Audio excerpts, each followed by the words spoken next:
Hi everyone, welcome to Beyond the Romance. This is the drama channel where I, your host Carolyn, and I talk about my favorite Asian dramas. And occasionally I have special episodes where I talk to guests, and today this is one of those. So this is the episode where I'm going to talk about Hellbound with my two friends, Josephine and Joycelyn. And if you don't know Hellbound, Hellbound is the most recent what is that? What would I say? I call it a supernatural theological psychological drama by writer and director Yeon Sang-ho. Now, if you don't know his name, he is the writer and director of Train to Busan, my all-time favorite horror movie, as well as Peninsula, which was the sequel to Train to Busan.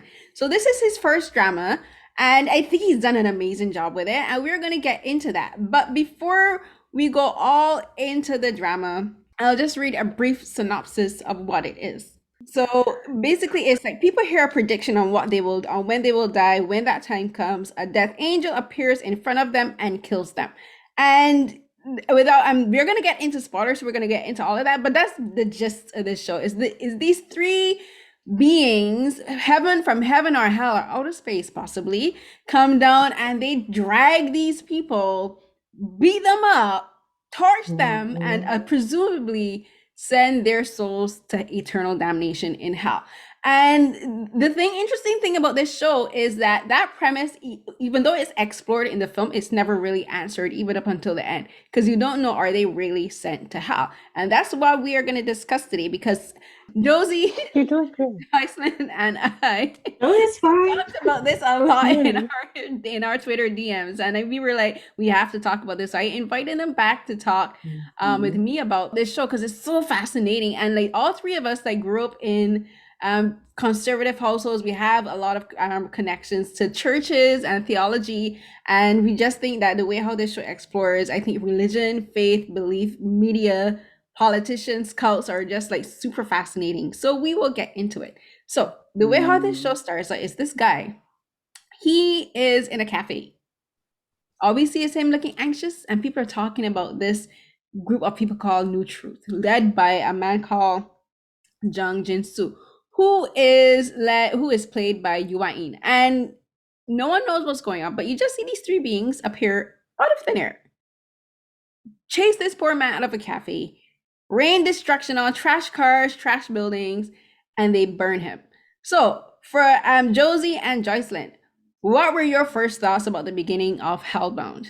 At first of all, I didn't think that it was gonna be the way it was because I saw the trailer and I was thinking, oh, it's gonna be an apocalypse. It's the end of the world. They're gonna run around killing everyone. But then the show starts and he's sitting in a cafe and he's looking at his phone. And at first I was like, oh, this is cool. Like they tell you the time you're gonna die. Oh, that's so nice of them. Until these like big things just barge into the cafe. And at first I thought they wouldn't like other people wouldn't see them. But then when they he was running and just like I can see it now. The first thing I said when he hit his head, not even on the pavement, but on the bus, I was like, I do not want to go to hell at all because if that's what you got to do to go to No, we hell, don't. We don't. I don't want no parts of that. Like, no. First impressions was that I don't want to go to hell. I never want to meet those three, whatever the heck they are.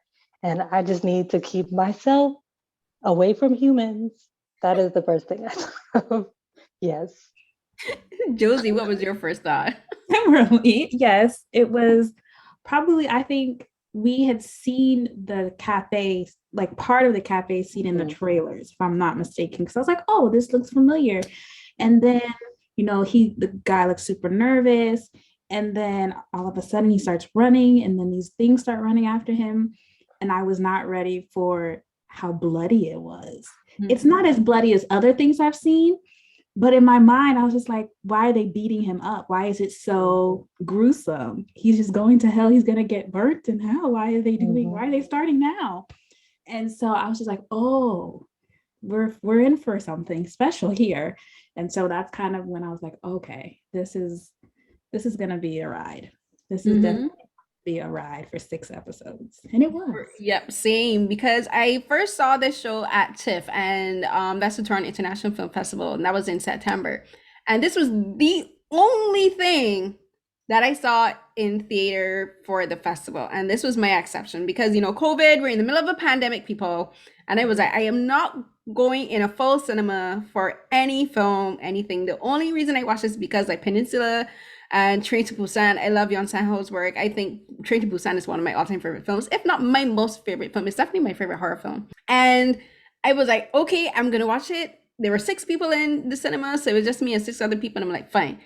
When this show starts, it's, as you said, it starts very mundanely. It's just this guy in a cafe, but then you hear the dialogue of what's going on here. They're talking about these mysterious beings coming down. The guy is looking super stressed, and you see the trailer. The trailer does not prepare you at all. Like, this trailer is literally just the opening, like the first 4 scenes of this whole series. This trailer gives nothing away, because what happens, like it's so brutal. Like, it's violent, but the difference between this, I think, and other shows is because the violence is perpetrated by these beings. Like, and they're doing it mercilessly. Like, they're just hunting him, they're hounding him, and they're beating him. And then, like, as Josie said, like, and then as Joy said, like, you don't want to go to hell. And I think like this, because we were talking about how this show explores religion, like especially in Protestant churches, and I think also Catholicism. Like, in Catholicism, the way how hell is described is, I think, different to Protestant. And with Catholicism, it's more about eternal damnation and torment. Your body is going to be tormented for eternity. You're going to be tested and like burning forever. Whereas like for, I think, in Protestant churches, say you go to hell, and like you kind of don't want to think about what else happens when you go to hell. And then for this show, like, and then the thing is like we also think, okay, however you die is however you're going to enter hell, right? If you go to hell, that's how you're going to enter. So if you die in your sleep, but your soul goes to hell. If you die in an accident, like it's all different. But in this premise, they're saying your exit into hell will be bloody and violent and painful and public.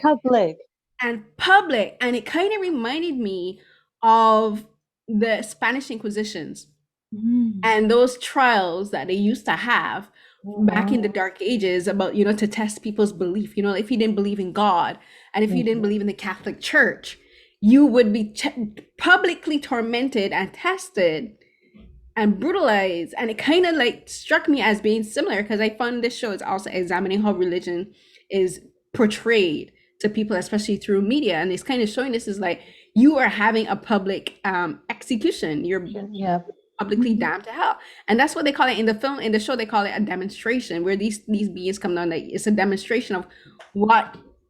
And I think it's so interesting to use the word demonstration, because the demonstration it explains how things happen. Like, if you want something to do, this is how I demonstrate to you what it is. So they're basically saying this is a demonstration of what's going to happen to you after you go to hell. But I'm like, god damn, the entrance into hell is just as violent than anything else. Like, painful. Can you just take me there? Like that? Please.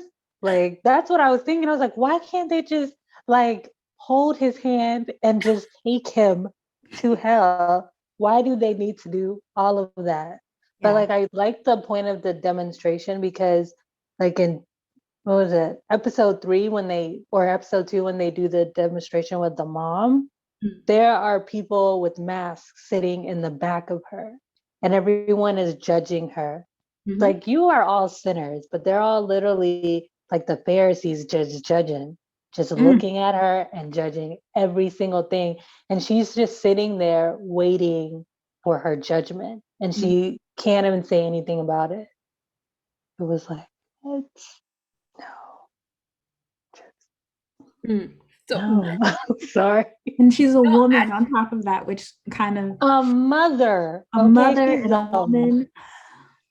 And that's actually why I think we can start here, because the thing with the show is like, if the thing with a lot of Korean dramas, a lot of Asian dramas, is the way how they use these dramas to explore social commentary about the culture and the behavior of people in this case we're talking South Korea. So like, South Korea is an extremely patriarchal society. It's extremely misogynistic. It is not nice to women. Like, when you read the news articles, when you see read about trials that take place to women who've been battered and abused and even killed. Like the leniency that men get when they harm and kill women is mind-boggling. Like men would get up with like a slap on the wrist for terrible acts, right? And like they'll chalk it up and say, oh, like they're mentally disturbed because they were drunk. They'll use these kind of excuses, and this show kind of explores this, anything in a very subtle way with regards to how women are treated in particular, because we see it with the mom, like Josie mentioned, Park Jung Ja, and she's played by Kim Shin Rock, and she is, I think, a prime example of how not only South Korea but patriarchal societies in general, like all around the world, North America, Europe, Asia, treat women. And like her, like when this is happening, because like we're talking about judgment, and they say these beings appear after someone has received a decree, which is where this being, this face, this bodily face, appears out of thin air and tells the person, you're going to die on such and such day at such and such time. And that kind of also reminded me of stories in the Bible where, like God appeared or angels appeared to either prophets or to people who would receive damnation. Like you had like and also one of the scenes also reminded me of there's Daniel in the lion's den. Then there is and then it's also, is it Daniel also in the burning his friends in them with in the there. Shadrach, Meshach, and Abednego, Mhm. right? So they kind of reminded me of that, where how you have angels appearing. So I think that's where you really get a lot of the biblical references. But then like this face appears and to her in front of her kids and tells her, you're gonna die. You've been found weighed and found wanting, and you are a sinner, so you're gonna die. She decides she's gonna go and get help, and she realizes she can't get help, so she goes to these people. She go to the new truth people who are led by Jung Jin-soo, and he tells her, well, you're gonna die. And she's like, well, I'm gonna let you show me getting killed if you help me look after my kids. And before that happens, he's like, well, we need to go to your home, figure out how this is going to happen. And she's like, I'm going to get a lawyer. I'm going to draw you up to hold you to a contract where you're going to have to contractually look after my kids. And while they're drawing out the contract with the lawyer, who is Min Hye Jin, played by Kim Yeon Ju. She's like, Love her. she's talking about her kids, and they're like trying to figure out what's her sin. And then he makes a point to say, oh, your kids, I noticed that your kids, your boy and your daughter and your son are two different ages. And they don't look alike, which means they possibly have different dads. He's assuming that that they have different dads, right? Now He's like, oh, your kids don't really look alike. I'm like, that's such a BS reasoning to assume that someone has, like, the kids have different fathers. But then you realize he's judging her. And he's saying, oh, so your sin is that you had two kids by two separate men. Yeah. So I'll get into my reaction to that, but I want to hear your reactions to this, because so much I think of this show explores motherhood and how women are treated, and we get into that especially with the later episodes with from episode 4 to 6. But for the two of you, how did you feel about Jung Ja's judgment? Upset, very upset, very taken aback, because it makes sense along the vein that, he's this cult leader, this, they're very probably super conservative, and all this idea of sinning, and it kind of made me upset, because as someone, like you said, who grew up in a conservative Pentecostal background, we always attack the woman in adultery or when a woman in a sexual sin, but where are the men? Where she didn't have those two children on her own, and it's not a sin to have two kids by two different fathers.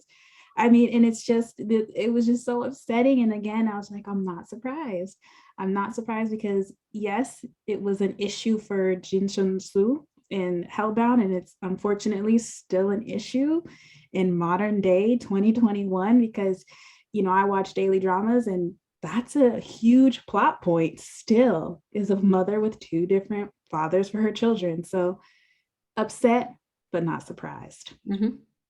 Yep.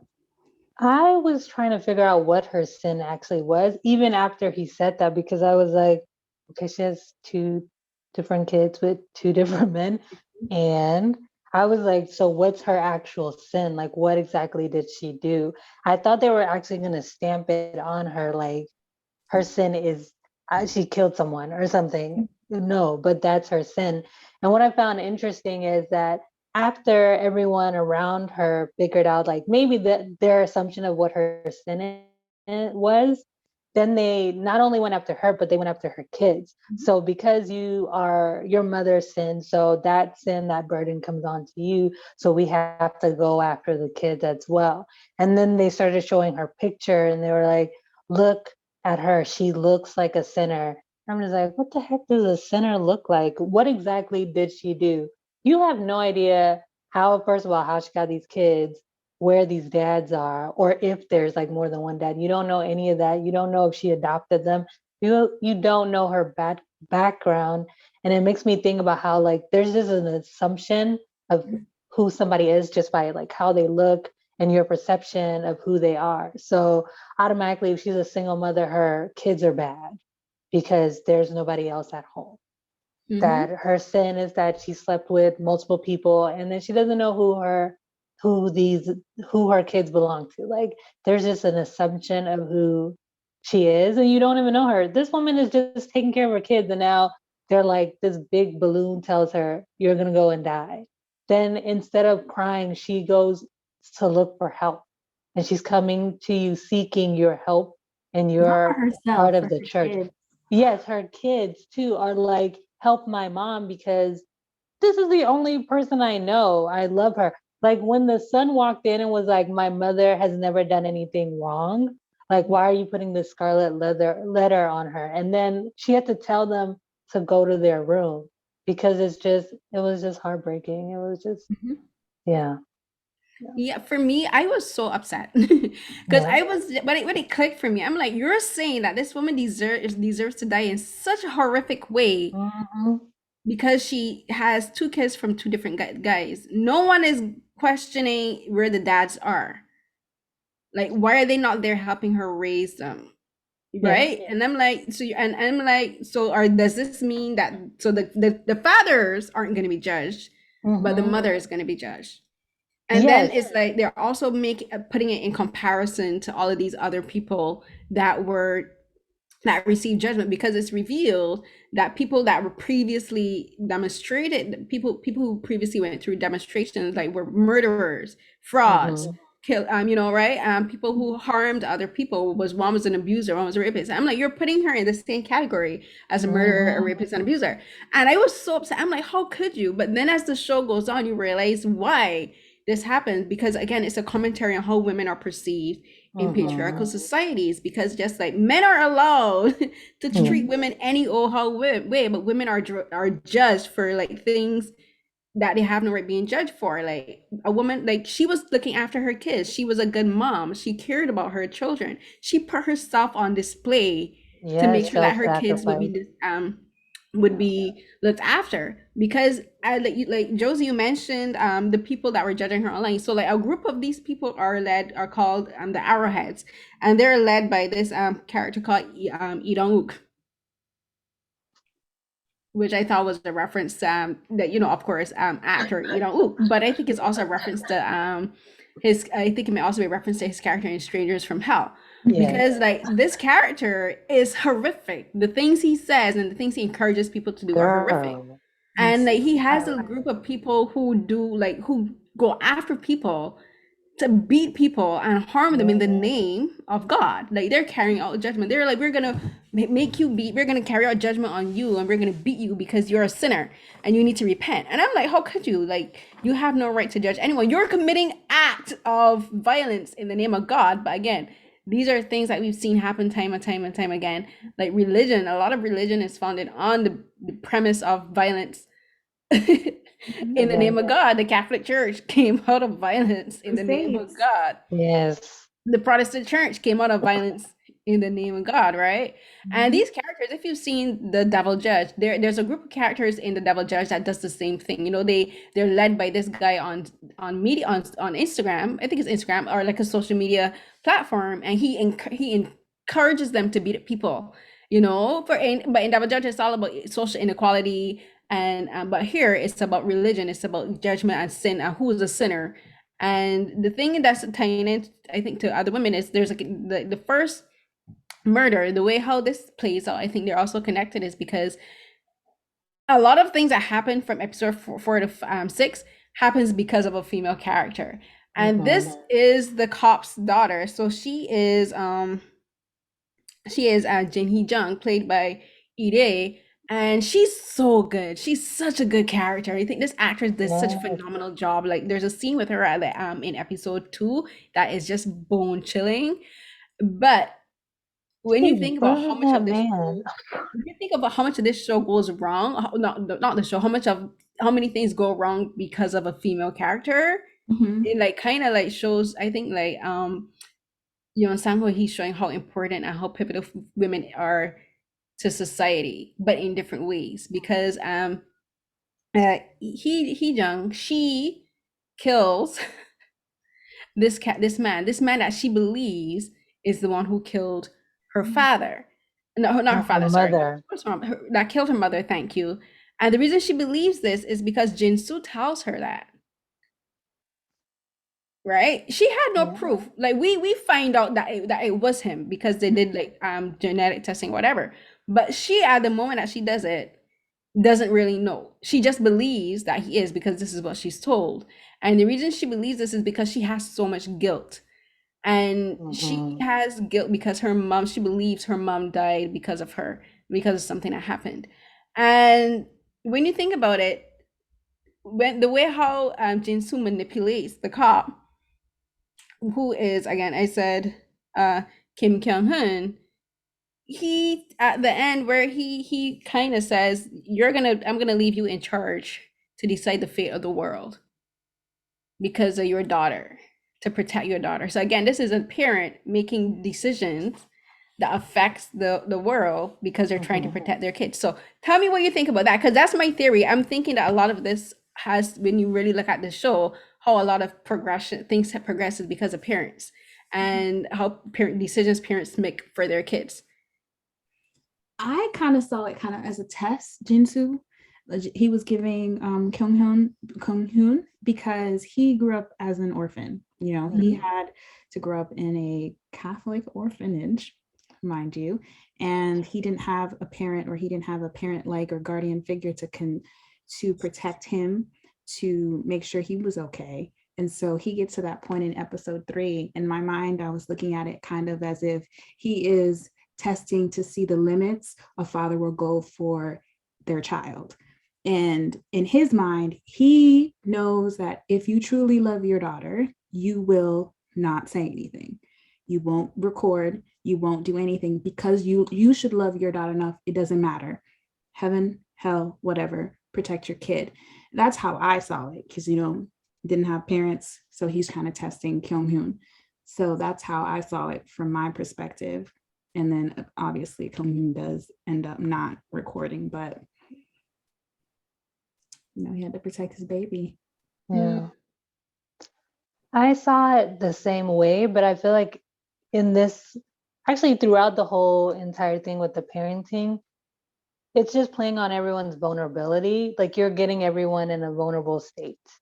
Like the mom is working and she's already exhausted. She's about to die. She's like in this vulnerable state right now. She needs to find a way to protect her daughter. There's a dad who had to put his basically his job on the line and everything, and he's already having a disconnect with his daughter. Now he finds out that his daughter is now a murderer. Like he has to put his morals and everything down, and he's basically being manipulated during a vulnerable time. It's the same thing with the couple in episode 4 and on. Everyone is caught in this vulnerable time or like vulnerable moment in their life where they have to choose.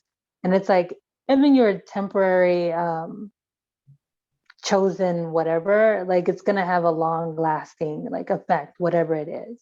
Because he chose not to tell, then the world at 4 and through 6 doesn't know actually what happened, because she chose to just believe these people. She ended up dying because someone chose this, but they're all choosing because they feel like they have no choice.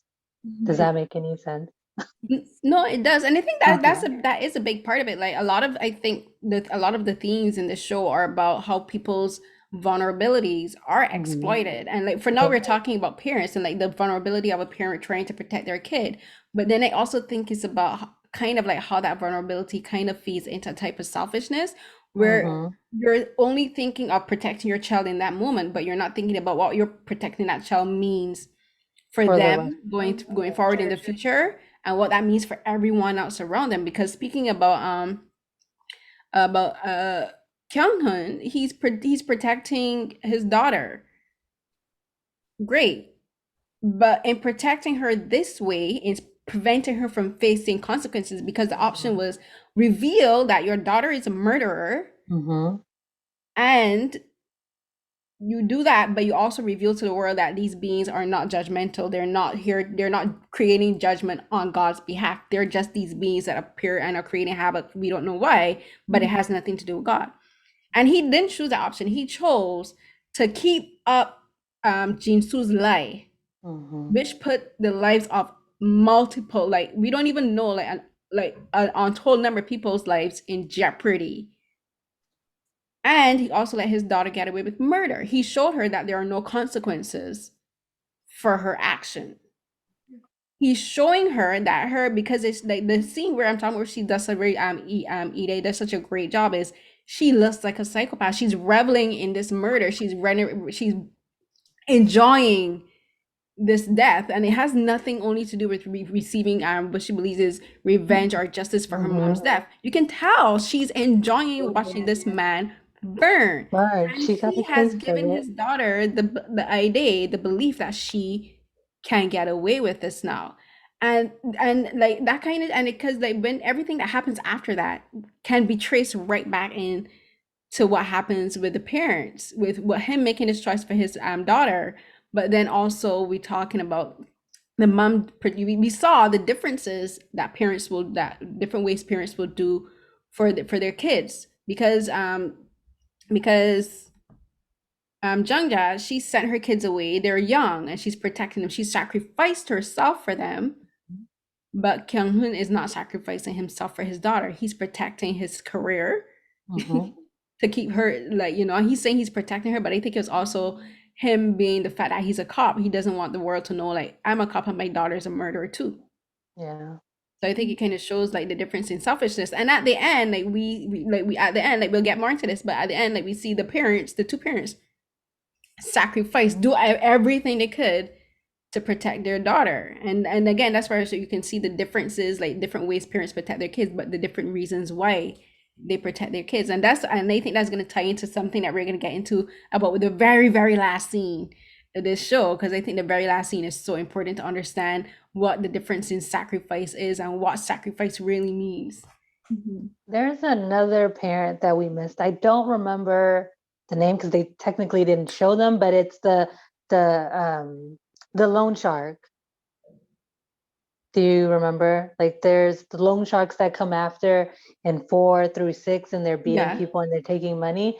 Well, I don't know who it was. I think it was from the New Truth or something.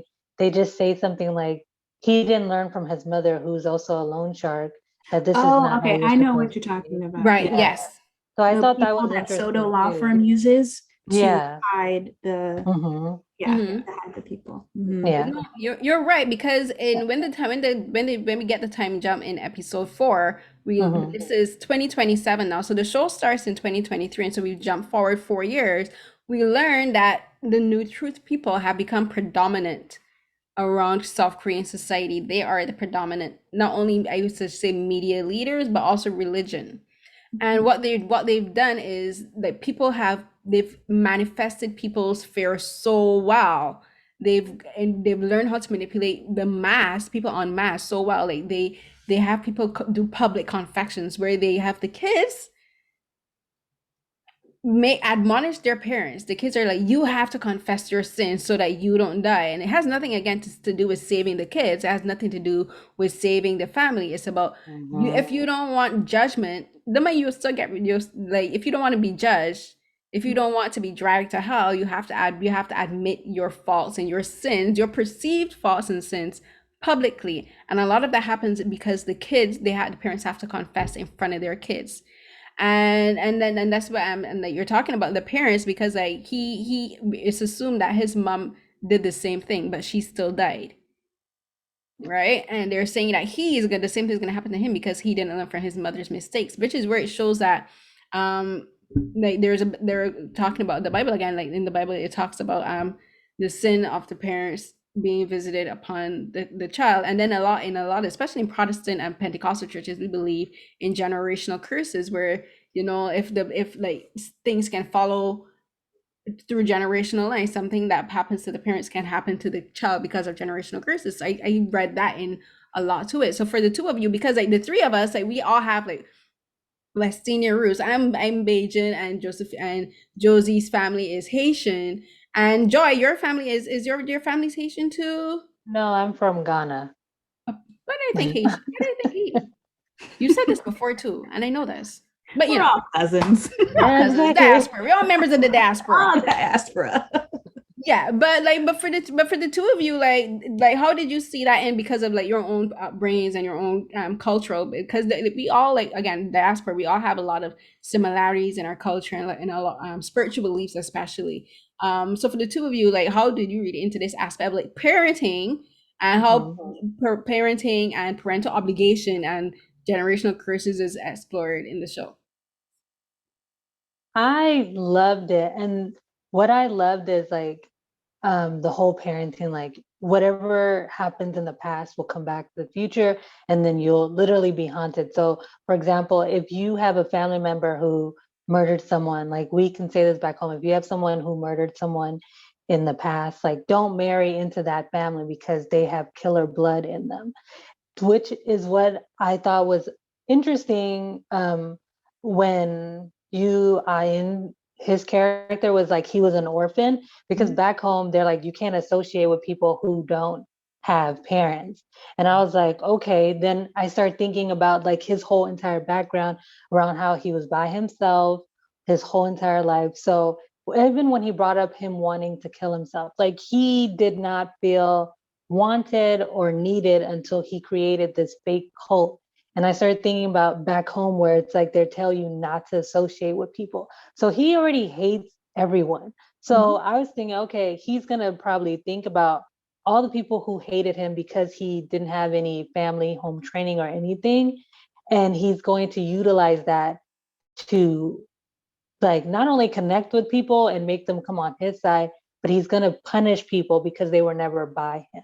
That was like my thing with, okay, he doesn't have parents, he has no one. So he's going to use that against everyone else. And then going back to the parenting, which is why I thought that he went after like the detective, because he's like, okay, this is not only because he's a detective, but that's a one parent household that he's going after. So he already knows that he can manipulate her more than if he found someone from a two-parent household. That's how I was like reading it and looking at it, which is why he knew he could judge the mom, because it's just her. And I was just looking at it like, wow, I didn't think about it being like that until after it was, those 3 episodes were done. And I was like, if I could think about how it is back home, if you're an orphan, nobody likes you, nobody cares about you. You can become a billionaire, but everyone's going to be like, well, you have no family, you have no roots. So it's like he's trying to build his own roots. I mean, granted, his roots were evil, but he was still trying to build them. The same thing with everyone else. So I thought that was interesting. So, yeah. Yeah, for me, the idea of like generational curses kind of hit home a lot, because my parents are still the type to like sneak into your room and pray over you at night. Girl, 12 o'clock in the morning. My mom might be doing that. She used to come in my bed with a bottle of olive oil. Yes. Anoint these children, all over the siblings, the great-great-grandfather who did this. Yes. I'm like, I don't know how you knew that, but okay. But, it really did hit home, because they preach. I remember growing up and listening to that and hearing, you have to pray so you can get released from the sins of your grandfathers and your great-grandfathers and your great-grandmothers. And I'm just like, why do I have to carry that in 2021? Like, why do I have to do that? And the way that Shame and family was explored, hit home as well, because we as a diaspora, I think in general, can kind of talk about like, don't bring shame to the family. Don't do something that will bring some dishonor to the family name. If another family, something happened to them, don't associate with them. Don't marry into them. Don't do anything with them because you don't want to bring that over here. And so a lot of that, and there's this one scene where the little girl, I think was it episode 4, where the little girl is kneeling in front of her mom and her dad, and she's crying and she's asking for, she's like, this is what my father did. This is what my father did. I'm sorry. I'm sorry. I'm sorry. He's a sinner. I'm sorry. He's a sinner. And again, that was just like, wow, the whole point of it is not to bring the sin to your child. You don't want to carry that. You don't want to carry that over to the next generation. But the way that the new life and the new life, the true new life, or New Truth. But I always want to say New Life because that's the name of a church back home. the name of a church back home. But in the Arrowhead, the way they do it, like it's one person, but the whole family. It's like the whole family suffers, just like for one perceived sin, the whole family has to suffer, and the whole family is just in torment. And that just was like, this is not it, because that's kind of one of the reasons why, a lot of us, as we get older, we kind of start thinking for ourselves and dissociate from that mentality, where just because one person in the family does something, it does not mean the whole family needs to suffer and the whole family has to pay for it. And it's even worse because the sins in Hellbound are not really I'm like, they're not sins. Like there's like, the murder parts, but you know what I mean? The murderers, yes, but the other things, like, Jungja, her kids did not have to go through that.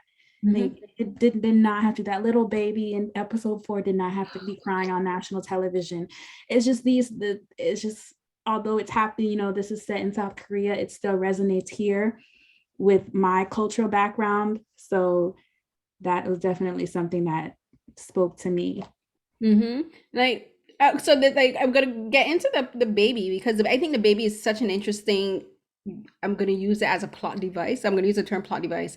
But first, when talking about Jinsu being an orphan, this is something I was discussing with a friend. And because this is something we see often in Asian dramas, and I think, but then I started thinking about it, how it is culturally as well, where if a child or an adult is an orphan, they have no parents, they have no guardian, they grew up in an orphanage, how they're shunned and looked down upon in society. And you're thinking, why are you berating this person for not having a parent? Why? This is something that you should be compassionate about. This is something you should want to take care. If you see a child doesn't have a parent, they're growing up in an orphanage, you should be saying, okay, I'm gonna try to treat this person with compassion. I'm gonna try to be caring. I'm gonna try to be understanding.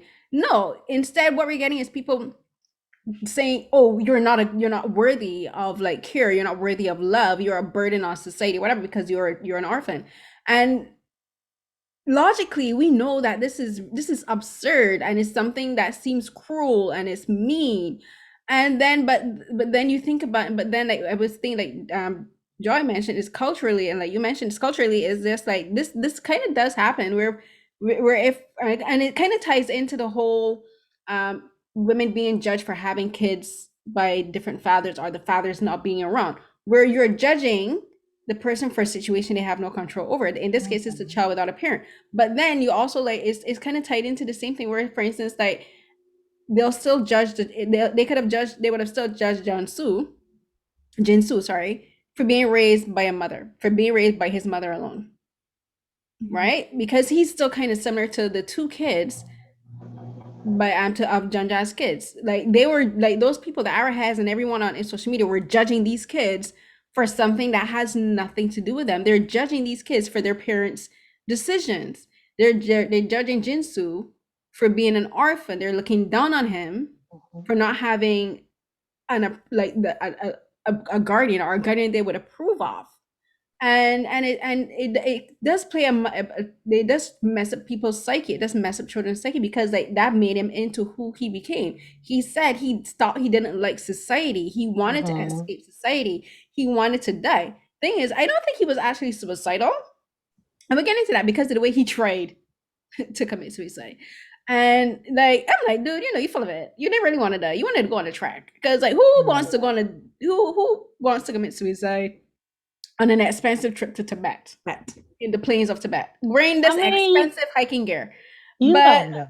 we'll get into that. But the thing is like it made him like hate society. And like when we find out at the end of episode 3, the reason he does everything, came up with the new truth concept, came up with the concept of these beings from God and like wanting judgment for God, is because he hated society. He wanted society. He wanted to get back at society. He wanted society to feel the pain that they made him feel from the time he was a child.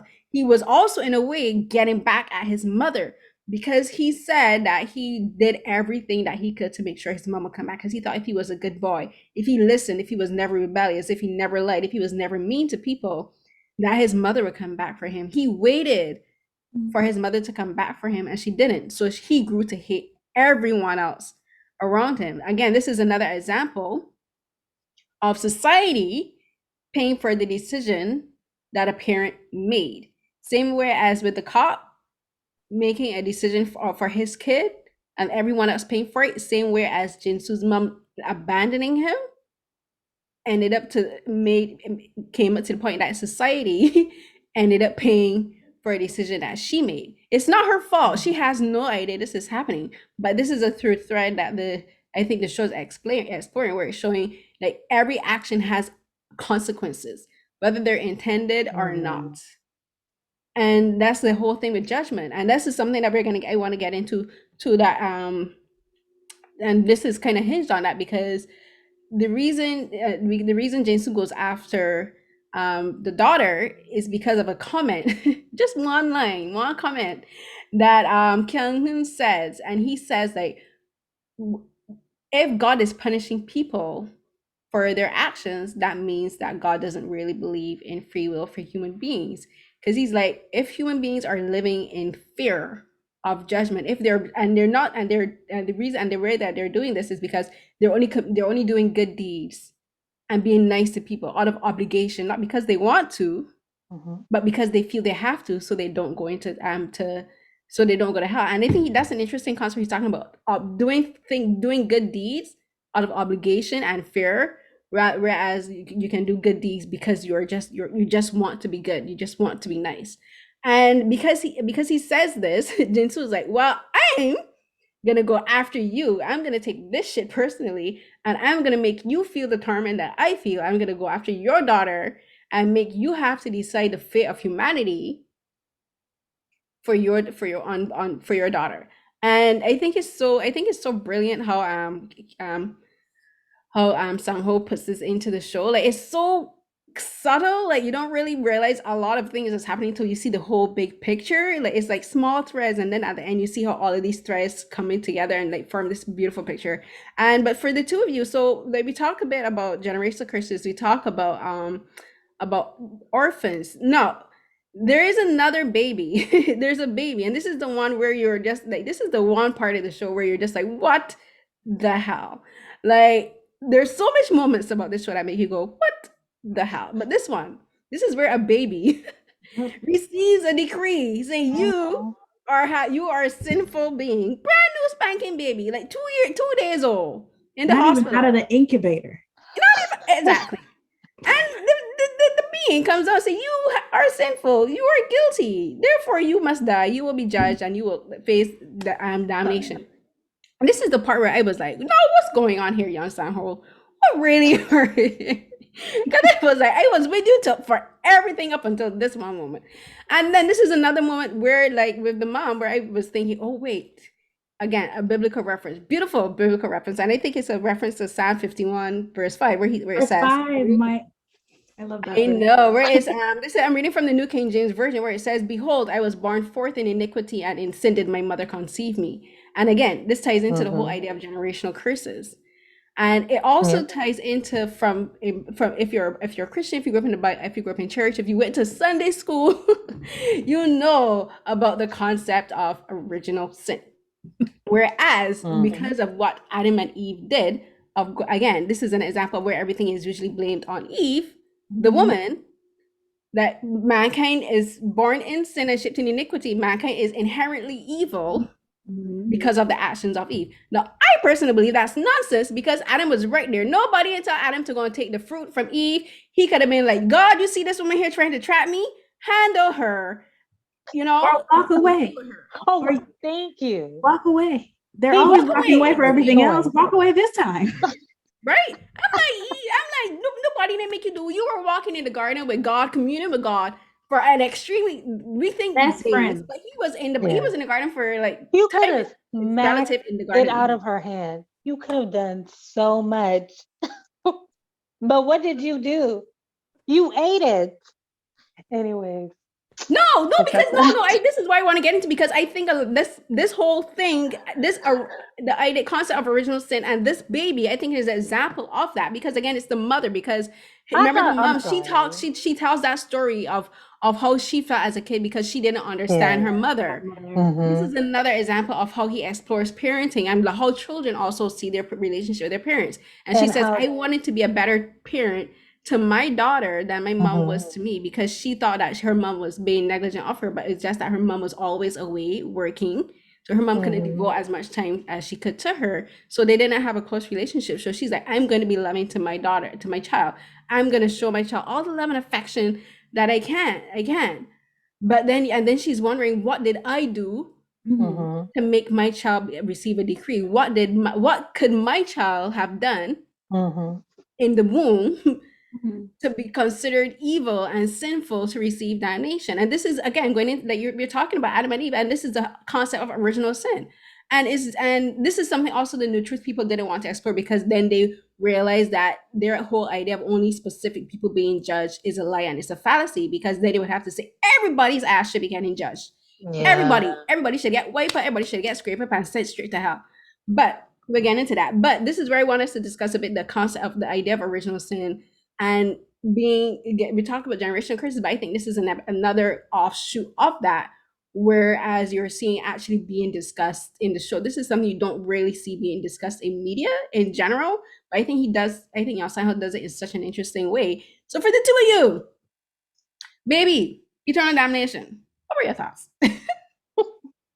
Literally, I saw the mom, Wonjina. She was walking through with the camera, and then I see the face, and I'm like, Psalms 51 verse 5. That's the immediately I'm like, look at that. And I was like, what possibly could a baby, because we grew up thinking like, everyone you're born, you are a sinner. Like automatically you plopped on, you didn't do nothing, you didn't talk to nobody, you didn't steal, but you were a sinner. And that's the first thing that came into my mind. I'm like, okay, so they're going this route, that the child is a sinner because they are born as a human being in the body of flesh. They are inheriting the original sin that Adam and Eve did in the garden. And so that came to mind immediately. But then at the same time, you remember, just a episode before, you learn that this is not based on anything. This is not based on sin. This is just completely random. And I just remember sitting and watching this, I'm like, I don't know what to think. Like you just feel so like Hellbound. I think it's an amazing, amazing drama, because it's one of the very few dramas that I've ever watched where I'm just sitting completely intrigued, but I have no thoughts because I just don't know. You know what I mean? It's just like, what is going on? Because yes, we can talk about the idea of original sin and that this child is receiving a decree, this legal decree from this face from nowhere, telling them that they're going to die in 3 days. 3 days, again, another number. God's perfect numbers, 3 and 7. I think 4 is also one of them, but 3 and 7 are considered God's perfect numbers. And so, and I was just in my mind, I'm like, what? How are they going to save this child? Because I knew that the baby nothing was going to happen to the child. I knew something was going to happen. I don't know why I felt that, but I knew nothing was going to happen to the child, but I just didn't know how, because I knew as soon as you saw that face, nothing could stop it. Because every case that we've seen thus far up to that point, whoever received the decree, they have received a demonstration. And so I was like, there's no way we can have this perfect baby go through that extremely traumatic gory, absolutely horrible death. There was no way that I think Yeon Sang-ho would do that. And I don't think us as an audience would be able to handle that personally. No, We I would can. not be I able would have to been like, what? I would have been like, oh no, man, that's like close to yeah. the end of the episode, the series. But I think he does it so brilliantly because and it was something that just occurred to me is that the baby is also very similar to Jinsu, Mhm. where Jinsu thinks or believes that he's without sin. Because he said, I did everything right to make sure my mom could come back to me. I was perfect. I was never me. But then I remember when he asked you in that scene, that's in episode 3. In that scene, I was also thinking, you believe that you never did anything wrong because you don't you like we as human beings, we say things to people and we don't realize how what the things we say hurt people, right? We don't realize the actions we do could have hurt people. So he believed that he is sinless, that he's perfect, and that's why he wants to torment everyone else because he believes I don't deserve this because I never did anything wrong. But I was thinking, you don't know what you said to your classmates. You don't know what the things that you could have been done, you could have done that hurt someone, right? So then it's a concept of what is sin, because but then the Bible also says all sin are equal. So this is something again we'll get into later, and it's about the measure of sin. But then talking about the baby is just like being shaped and being born in sin and iniquity, and the concept of original sin, and then the whole idea of a mother being judged for her mother's sin being carried over into the child, and the child receiving judgment for that. Again, Eve, mankind receiving eternal damnation because. But the thing is that I think he does it so brilliantly because in this writing, this scene, like you were saying, that remember you said you believe nothing would happen to the kids, but I was also thinking this is a Korean drama. Anything could happen. Just like you were, and that's such good writing because also there came a moment where I was thinking because they were saying that if they recorded the baby's judgment, it would prove to the world that this whole concept that the new truth has created is a fallacy, it's a lie. And for just a moment, I was thinking they have a point because everyone is being deceived because again, because it asks to the cop that if this baby does die, it proves that everything that has happened has been a lie and it has destroyed countless people's lives and it needs to be revealed. And I was thinking that's some damn good writing because the fact that you understand the rationalization, you believe it, and you're thinking this is a good idea. But then because he's Yeon Sang-ho, if you've seen Train to Busan, you see how he pulls out this saving right at the end of the show. It's the same thing with the film. He gives you hope and he gives you this idea that children are the future, children are the saving grace of humanity. And it made me think of Children of Men. If you've seen that film Children of Men, there's a scene especially where she's giving birth and like she has the baby and she's walking through this battlefield and the world is destruction and people are fighting, and like for just a moment these people see this woman with a baby they haven't seen in, I think it was 7 years since the baby had been born on earth, and all these people go still and they're just like, oh shit, there's a baby amongst us, like there is hope for humanity. And the same thing happens in this sequence is like like the monsters have come and they killed the parents. Again, this is another example of sacrifice for the parents, and this is where it shows like true sacrifice has a benefit for the children. And like whereas for the cop, I think he did a lot of it for himself as well. But these two parents, they huddled over their child, and they protected the baby. Like they were torched, they were burned, they were judged. Actually, the thing is, they weren't judged because they never received the decree. It's the baby that received the decree. But they sacrificed themselves for the baby, and she gets up, and the baby's alive, and then it's just like Children of Men, and then it also made me think of how, for as Christians, there's so many things that we question about belief and faith and sacrifice and what is the purpose of everything. And it shows you like you have to keep going, like you have to keep moving forward, you have to find something to believe in, because what is life without belief in something? Even people who are atheists, they have to find something to believe in, whether it's a job, whether it's their own families, whether it's something they do for themselves. You have to believe in something, because what will be the point? And so, and for you, Joy, like for you, for that for the whole baby sequence, the whole baby storyline, What was that like for you? Because like that one to me, I think is probably my favorite aspect of the entire show, as well as the very last scene. I loved that whole entire like 4 through 6 Mhm. because Woo Jin-ah did phenomenal in it as like the mom. First of all, like I know that some people would be like, why would she take her kid to the new truth people? But it's like my child got a decree that they're gonna die. I need to find someone. And your first thing is I need to go to the authority, the leader, because they will be able to stop this. So like her acting throughout the scene was beautiful. I also thought it was very interesting how it was her who saw the decree happen. Of course, the baby can't say anything because it's a baby, but they utilized a woman again. The mom sees it. The mom is the person that has to deal with it. Yes, the dad's there, but it's like the mom is the one that has to lose the baby, has to sacrifice herself for the baby. Also, I know this is so weird, but like I thought that it was a reincarnation of you In's character. I thought that was him. Like he came back and I was like that has to be why they're trying to take him again because he came back. That's the was I the only person thinking that? Probably. Okay. That's like that was my thing. I was like they reincarnated him and they're like nah, this you too early, like I have to take you back to hell.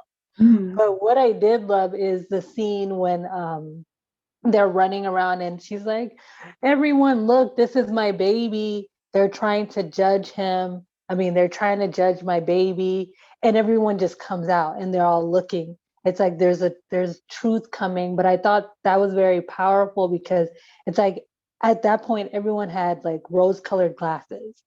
But now that you see that a baby is out, and it's not only that it's a baby, but it's a mom crying. You can see that this is a fresh kid that just came out the womb.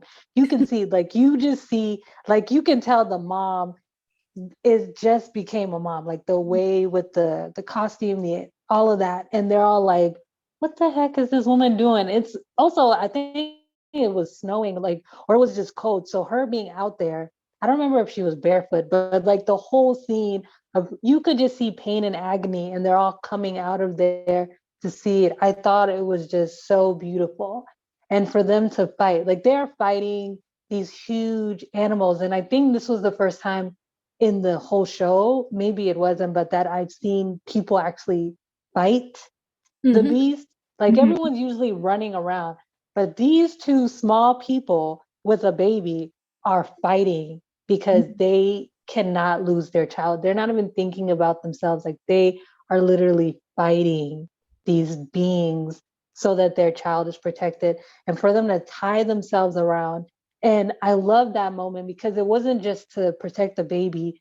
The instinct in the dad and the mom was that if the baby's going to go, we have to go. So we all need to go together. It doesn't matter if we go to hell. It doesn't matter where we're going. Like we have to go together. It's like all of us or none of us kind of Mhm. thing. And I thought that was beautiful. Like I can visualize it in my head. Like oh my gosh, her crying, like Woo Jina's crying face gets me all the time because she's like, whoa. And just Got big eyes and then yes. And then her mouth is like quivering, and I'm just like, no, please. But that whole scene of them tying each other, and he's like, it's okay, it's okay, it's okay. I thought Mhm. that was beautiful because it's like they don't know what's going to happen, but they all know that they got to go together. I thought, Mhm. wow, that was beautiful. And then it segues into the whole, then everyone knows the real truth. Mhm. Not just because there's a baby that was going to die, but the violence that came from the people that are supposed to protect you, the lies that came from the people that you believed, it's like that all shattered in this small place. And again, I love the whole scene because it's dark, it's night, it's gloomy. You know, things come out, things happen always. It's always dark when things happen. But the way that the apartments were, it's like this, it looked like a dome, kind of to Yes. me. So I thought that was like very biblical too, because that is a space in the middle that you can be judged, but this is a place where people sacrifice themselves to not save themselves. It was literally for this innocent being. And I thought that was beautiful. No, I Sorry, love just that. like, No, I It love the was, scene. I agree because the building is it's not like a typical square. Like the way how the buildings are organized visually, it's not a square. It's not like a Mhm. square for an apartment building because if you're in a complex, most buildings are shaped in squares. But this one, it does have a circular formation. And then I think because of the way how the bodies when they because they join themselves together, like he who's the journalist who's at the dad, which is Baeyeon Jae played by Park Jamin. He like he and his wife like they kind of formed. It kind of made me think of a funeral prayer, or when people were burnt at the stakes again, the whole reference to like the dark ages and the Spanish Inquisition stuff when they used to burn people at the stakes, it kind of looked kind of like that. But then all of that, when you were talking, it kind of made me think that this is kind of a reference to Jesus too, being Jesus in a manger. Kind of slightly more darker element, but it kind yeah. of made me think of that because like if because of the before Jesus was born, That's he was true. born in a majors because King Herod, had a decree out going for the death of any male child, I think, under the age of 2 had to be slaughtered. So the parents, so like Mary and Joseph, like they were on the run, and so it's a similar context where like the New Truth people are chasing the parents and they're chasing the lawyer because they want this baby. They have to take this baby. So that again, that's another biblical reference, and then using the whole idea of this child representing a new future for the people, Savior. and a new Yeah. and bring a new the real The new truth. truth. This is the real new truth. This is the real story, and then having the fake truth being shown to be being shown to be a fallacy, a lie, a deception. I think it's beautiful storytelling by Yeon Sang-ho. Like he gets so much into this story, and I think the fact that like for the two of us and like for anyone who grew up in church, like this show shows so much things that we would have been thinking about in Mhm. church and when you grew up, because you do Mhm. question. Because another thing that the New Truth people say, you can't question God, you can't judge Mm. God. And I'm like, who says so? Because I believe there's also a passage in the Bible says is like you can question God. You have the right to say, like Moses does that. Moses questions God. He's like, what is going on? Like, I need Jacob literally wrestled an angel. He was like, exactly. I'm He not going wrestled. to let you go until you tell me what I need to know. Exactly. Yeah. All the prophets question God. All of them. Moses, Daniel, David, who like Solomon, all of them, the kings, the prophets, some of the disciples. Even Jesus was like, if disciples had questions, they asked Jesus, and he would give them an answer. Like you had, like you can't. This is another thing that showing blind belief. Like Hmm. when you have blind faith and blind belief and you don't question anything because out of fear, that's how people become misled, right? And like again, like back in the dark ages, like people like for the Catholic Church, like people weren't allowed to read the Bible for themselves. Only the leaders Mhm. could read from the Bible. Only people of a certain echelon in society were allowed to read Bibles because people were deliberately kept ignorant. And then when we think about slavery too, Black people weren't allowed, enslaved Black people were not allowed to learn, and they also were not allowed to read the Bible. So a lot of things in this show kind of touched on that, but I think inadvertently because like for the New Truth people, they kept things from their citizens. And I think it's also interesting. Mhm. This show references the Bible a lot, but you never see anyone actually reading the Bible. Oh yeah. Yeah. You see them making money from religion too, but you see nothing else. I thought that was very interesting. Like the New Truth people, like from their outfits, first of all, they look like a bunch of politicians. Are And like politicians. the There are oh politicians. yeah, They like said, what is a church leader seeking out leaders, if not without giving them answers, mm-hmm, other than a politician campaigning for mm-hmm. new followers? It's the He same was thing. campaigning. Like the tracksuits that he was wearing, all of them were wearing. I was like, this kind of reminded me like when I used to have to like when you were doing like political work, we have to go out there and like phone bank and we have to go out there and like what is it? Not door knocking and things like that. And it's basically that's what they're doing But instead of like, we're telling you, like, hey, this is what our person stands for. Instead of doing that, they're like, this is what is happening. This is what you need to believe. But like, they're literally out there killing people, making money, taking people, encroaching on people's houses, like building museums, everything. And like, you can't say anything about it because this is God's word, this is God's law. But you don't see any of them actually doing anything. You do see them using violence, and you do see them throwing a book at you, and you do see them like literally hiding their own sin, which I thought was very interesting because there's a bunch of men in this room, and I think just like one or two women, and they are all rich. They're all doing some shady stuff behind everyone's back, behind each other's back. But it's like, no, we can't talk about that. We need to go find out what everyone else is doing. Like that was like they were false prophets, and they didn't care about that, which is why I love that ending scene with the police when he was just watching the old man like um let's backtrack. So they take the baby, and I love that they let the baby and the journalist walk away instead of stopping them. That was beautiful. But I thought it was interesting that like the people that were there, the neighbors were like, "What are you doing?" And the man starts pummeling, or I don't know how to say the word, but whatever, punching the old man in the face. And then the police is just standing there looking like, what the hell is going on? But like his eyes open, like this whole thing has been a lie. It's not even the baby. It's literally like the leader over here is using violence against his own people because his own people are questioning him when he's like, you shouldn't question God. So he starts punching him in the face. But you're not God. You're a human. Like, what the heck is going on? So sorry. Yeah, I love that as well. Continue. Yeah.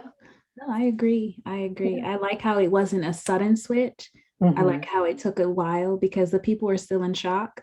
And, I think a lesser show would have had the people immediately just like, oh my gosh, we're changed. But they literally watched the man get punched. And you can see everyone's eyes like, what's going on? And you can see the police officer walk and then read him his Miranda rights, and put Deacon G under arrest. And then the people it's kind of like a ripple effect amongst the masses, and they all start to realize like, oh my goodness. And then and we get to my favorite scene in the taxi. In the taxi, yes. Like that scene. Give a lot. Sorry. And that scene in the taxi and the very, very last scene. That I want us to save those two for the last end because I think they tie in so much. The two of them are actually super related and tie into everything we're discussing.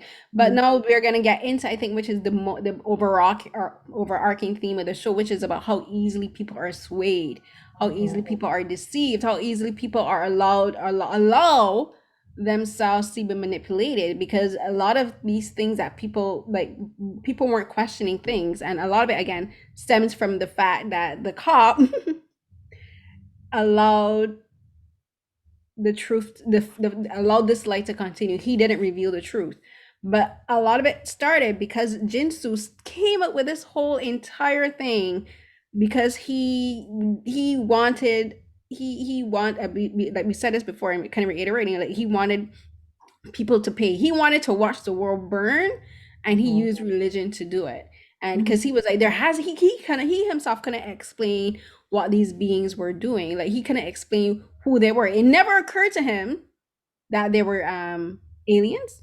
I like a normal person be like, oh my god, is that an alien? He was like, there has to be a reason for this. And he's like, I'm gonna use religion as an explanation for this. And I think part of that is because he grew up in the Catholic Church, so he saw he's like, okay, I'm gonna use religion as my tool, like because no one else knew about it happening. Like all the demonstrations were happening in very far off localized places, like in the middle of a jungle, in a desert, in some place isolated. And then like we saw in episode 4, like they started to happen more and more amongst people, more and more in populated spaces, which is something that hadn't happened before because people weren't really believing him. But he had a lot of followers because he's a charismatic. Yuan is so good. It's the way he speaks. It's very there's a draw. Mhm. Exactly. He believes in what he says. So because he believes in what he says, it makes others believe what he's saying too. But then also the fact he appealed to people who didn't really have any direction in their lives, people who were like, for instance, the daughter, she felt guilty, so she was looking for some kind of something to distract her. She didn't believe. I don't. She never believed in the new truth message, but like it was giving her attend. Like she felt wanted, she felt needed, and she felt like she could be useful to them, and he played on that. He manipulated and he exploited her beliefs. And then like these other people, they saw him as kind of an idol, like, you know, he was a cult leader. Like we see how people like treat cult leaders, like they're like, oh my, you're this holy being, you know. They spoke to him with reverence and deference, and they were like treating him like he was a god. And then like that happened throughout the show. But then it kind of, the difference between there's a very big shift in the tone of the show from episode 3 to episode 4. Episode 1 to 3 kind of, to me, felt like how you can see how a cult begins to form, and like a cult in the early years of its formation. Whereas episodes 4 to 6 felt like sophisticated, like the cult has been established. We have rules, we have codes of conduct, we wear uniforms, like you mentioned, Joy, the wearing the coats. And we said they're like politicians. And I kind of made the comparison, like for Korean dramas, like we when you see Busan, like thugs from Busan or Joella province, like they have a very specific look, and they have a very specific like if you know the Busan dialect, you know the Busan dialect. And for a lot of K dramas, especially the crime ones, most thugs are played by people speaking with a Busan accent, as a Busan dialect, and you can hear it in these guys, these deacons. They're deaconesses in church, and they're like the church leader, the church elder, and the only thing missing were the ponytails And or the the tats. cigars. But they had everything. They had the shades and the polyester shirts, and and the tacky polyester shirts, and the big boxy jackets were replaced by white button-up shirts and nice silk ties, and the jackets that campaigning politicians made. And I'm like, no, but it kind of made me think, like, no matter how much you try to dress up yourself on the outside, it doesn't change who you are on the inside, right? Like these are still thugs. These men are still manipulators. They're still killers. They're still abusers. They're still horrible people. They look organized. They say they're for a church, but like you're still a thug. And a lot of people in a lot of leaders in the church are like that. Like you're a thug outside the church. A lot of church leaders are swindlers, frauds. You're a millionaire. You want to fly on these big jets, but your church people, they can't pay the bills. Mhm. Hmm? Yeah. I love that transition though, because I was looking at the outfits from the beginning and the car they had. Like it was just like a beat up van, and he's wearing big glasses, and he has a backpack, and he's taking the subway, versus 4 through 6, where like even though they're walking amongst the people to pretend that they are like the people, like you can tell they're not. Mm-hmm. You could tell. So like I love the difference between how they looked before versus how they look now. Even Like the way they talk. If yeah, you yeah. realize in the couple beginning of the episode, Jinsu, he always addresses even Hee-jung, who's much younger than him, as Hee-jung Mhm. she. And Yeah. he, all of the kids, everybody, it's all, he always has a she to it. Mm-hmm. And you know, because he's the cult leader, and you know, if you have any experience with watching a cult or unfortunately being in a cult, when a cult first starts, the leader is very humble. Oh yeah. Because that humbleness attracts other people who are looking for a space to feel at home. And they see this very humble person who's calling them in honorifics, who's speaking to them in middle tone, and who is, you know, living in a he's living in a goshiwon, like he's living in a tiny dorm, you know, and he has all of these followers, but he's living in a dorm with other kids from college, you know, and he's super low key. And that is definitely a trademark of a cult leader, and people really are attracted to that type of thing. And then when Jungchil takes over, and you can see the shift, like both of you have said, from this humble beginnings to this cocky, you know, but he's also like, he's cocky, and he's also very, it's a laughable character, because there's this one scene where he anoints Deacon Fee, And he's literally making this stuff on the spot. Oh like yeah. literally just making this on the fly. Like he puts his head kind of like tries to anoint him, and he does some weird stuff, and then he's like, what, let's go back to that, let's try to make that a little cooler. It's just kind of like this illusion where they have this whole following of people who are literally following them out of fear. Yeah. There's no reason there's nothing the new truth can offer them except for this respite, because they are terrified. And it's just, you always, as a person, as a human, you're like, people can be led by fear, but fear can't lead people forever. Something has to change. Like you can have people under your thumb and have them fearful of you, but something, some way, it can't. Like we've seen it time and time again, through dictatorships, cult leaders. Fear is not a great factor when you're leading people, and we see that, and buy new truth. Yeah. No, it's true, because that's kind of like that's why I was saying like episodes 1 to 3 are kind of like the rough starts of a cult. Like Ginsu, like this is where Yuan again. I think he's such a phenomenal actor, and I think everyone in the cast actually does a really phenomenal job because they play their parts very specifically. And there's a very big difference between him and Junkie, who's played by Lee Dong-hee, and Jinsu is like you're saying, he's like the younger version of a cult leader. So like they're both playing essentially the same character, but at different stages of development.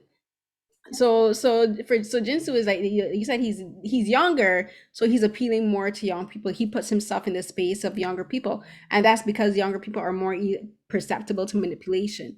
And But even the old people were on his side too, because when he was walking on the subway and the old woman wanted to give up her seat, and he was like, "No, sorry, go on." No, you're right, because that's something I was gonna. No, you're right, because it kind of shows like that most of his followers, we notice, are older or younger. We never really saw anyone who was in the middle. The only person we saw who was in the middle, this is in the beginning, was it's revealed that one of the cops, and this is, I'm gonna try to see if I can put it up on the screen. I love this sequence because it shows such a very small, subtle change and shift in how people are people's relationships can drift apart.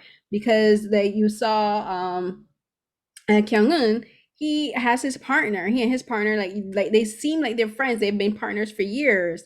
And then here comes Jinsu, and he starts being charismatic. He starts talking about, oh, people finding their path, about people being judged, and people should be, people need direction in their lives, and he's offering them direction. He's offering them an understanding about judgment, and he's talking this very, like Joe, the term uses, middle tone, which is correct, and it's a very neutral tone. And like you don't hear it, but you see it, where in like the change in their relationship, in these two cops relationship. And it's one of my favorite sequences in the whole show, because it speaks so much to how people drift apart. And this is where, so the three of them are walking down this alley, and they're walking towards to where Jinsu lives. And it starts out with him behind him in the back, and the two cops are like side by side. And then this motorcycle dries up and separates them. And then it ends up with Ginsu and the partner walking side by side, showing that their paths are aligned, their beliefs are aligned. And Kyung-eun is at the back. He's observing them. He has to catch up. He doesn't see it, but I'm like, dude, like this is a sign. This is a very bad sign for you, because like, your partner is aligning with the person who's gonna wreck your life.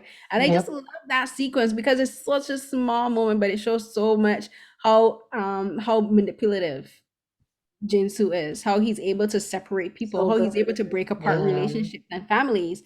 And this happens throughout the rest of the show. Like people lose touch with friends. Like we saw like the mother get separated from her kids because of him. Because of like, like she knew she was gonna get judged, she was gonna get separated from her kids, but it's the way he did it. Like he made her doubt herself. She knew she had done nothing wrong, but he made her believe that she was sinful. He made her believe that she was wrong, and he made other people believe that she was sinful. He made other people believe that she was that she was wrong. Because the thing with this show is it talks a lot about how media plays a part in all of this, how cult leaders, how church leaders, how religious leaders use media to manipulate messages. And we're seeing this all around the world now, where like a lot of right-wing conservative leaders are using media to send horrible mismessaging. We see it with the COVID pandemic, how people are using social media to spread lies about the vaccine, sending miscommunication, misleading people about the truth, and misleading people about how dangerous this pandemic is and how dangerous the virus is. And we see it, and a lot of it is being tied in and correlated with religion, right? And the show kind of touches a lot on that, because it would be I would have loved to know when he, because this series is based on a webtoon that Yeon Sang-ho created with, I want to make sure I give the person their due, Choi Kyu-seok. And I would love to know when they started actually coming up with a concept for this show, because I would love to see what they would do with a through line of the pandemic or a similar storyline, because we're kind of seeing with Happiness now, that new show, where how the pandemic is kind of like playing a part in the show, but it's not the pandemic. It's kind of the pandemic happened, and now there's this new outbreak of zombies. But that's a whole different story.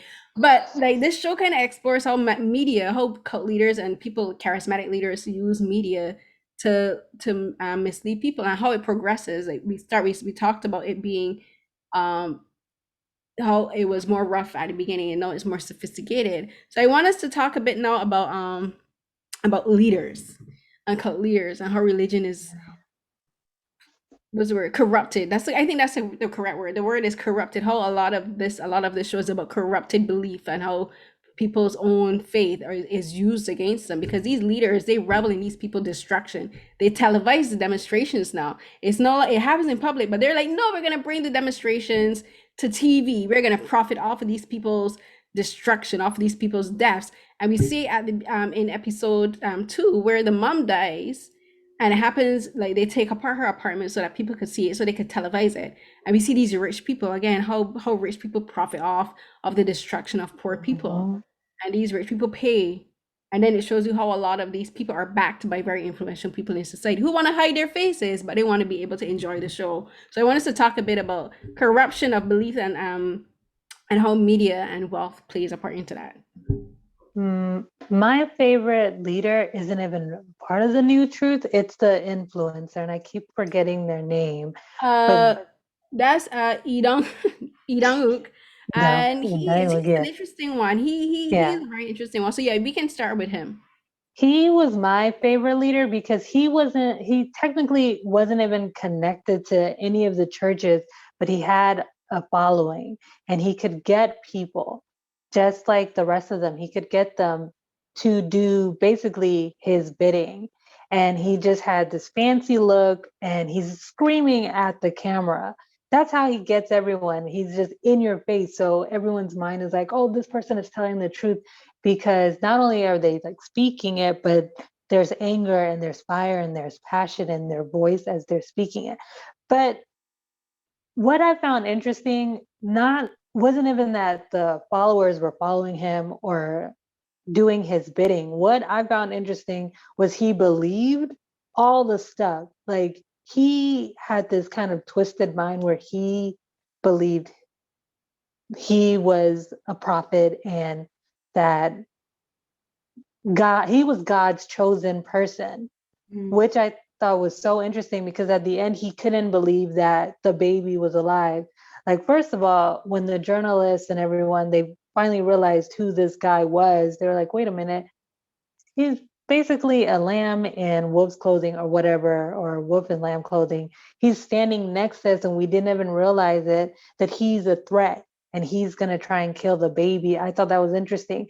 But for him to be there on that stage after seeing that the baby didn't die, and being like, wait a minute, coming to the realization that everything he believed in, all the judgments that he threw at people, because he's a leader and he knows what's up. He is a prophet. But to see that this prophecy didn't work, like, he could not register or deal with it not being truthful. So his way of dealing with it was to make his own, I guess, demonstration or declaration, which was to kill the baby. but that's when the monsters came after him. But he can understand why the monsters would come after him because, of course, he's a leader, he's a prophet, he's here to do God's bidding. And I feel like to me, that was like the most impressive leadership thing. I felt like I liked that more than even when Jinsu died in his darkness. So, but I also like how they show that. But I felt like that to me, that was the best part for the leadership part. So, yeah. Yeah. I watching this entire drama, just so many things came to mind.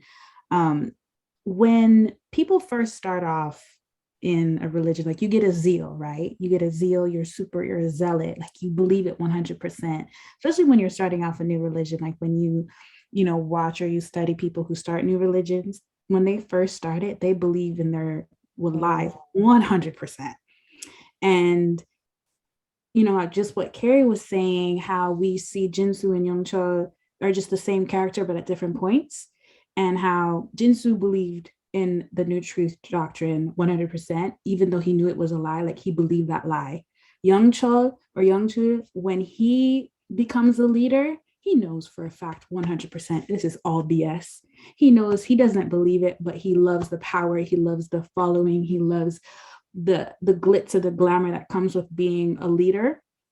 And so that is just sometimes a real natural progression of a leader within a cult or sometimes within a religious space, where as they get more power, as they get more money, as they get more of a following and power, they start to not necessarily believe in what they are teaching. And I just thought that was really interesting how we got to see that progression of the same character, but with two different actors and two different characters.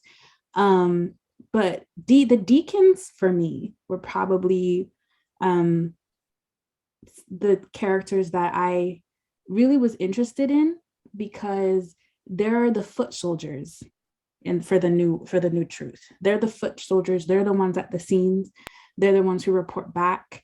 They're the ones at the meetings. They're the ones who are they're the face, kind of, because that's who people see when at the demonstrations, or the people that they, you know, they're the ones that, you know, meet with the media. They're the ones who meet with the people who are about to go through a demonstration. They're the ones that when you receive a decree that you see.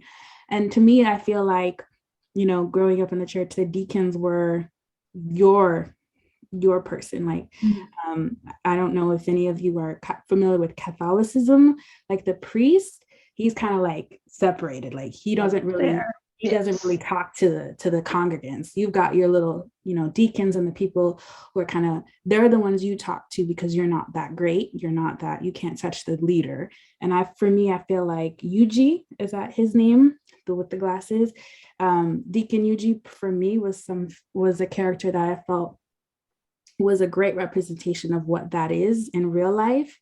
And I know we haven't talked about her, but Hijin, our lawyer, I find that so cool how her law firm and everything associated with them is the Sodo law firm, and how when Youngjae goes to research Sodo, and he realizes, oh, this is a place of refuge in shamanism, and how the one group that protects people in this world is not the Christian or the biblical, it's the folk religion. It's the folk religion of the people. It's the folk Korean religion, shamanism.